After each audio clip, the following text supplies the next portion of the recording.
कुछ मेहमान हैं, लेकिन क्या करें, हम भी वक्त आपको मजबूर है। सिर्फ 3 या 2 शेर के लिए हम बुलाते हैं वसीम खान वसीम साहब, जो सहाफ़ी भी हैं, शायर भी हैं, अदीब भी हैं। वसीम खान वसीम साहब माइक पर।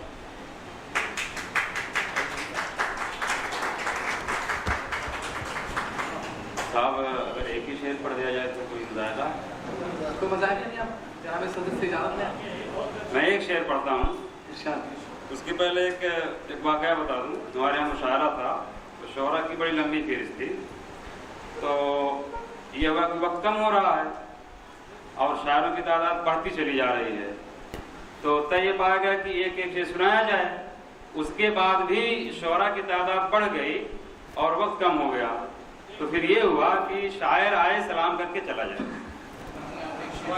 तो मैं एक शेर सुना देता हूँ, लेकिन आप 2 शेर सुनाएं सर प्लीज। कि कौओं को भी अब हुस्न का दावा है चमन में, कौओं को भी अब हुस्न का दावा है चमन में, लगता है बेचारों ने कबूतर नहीं देखा।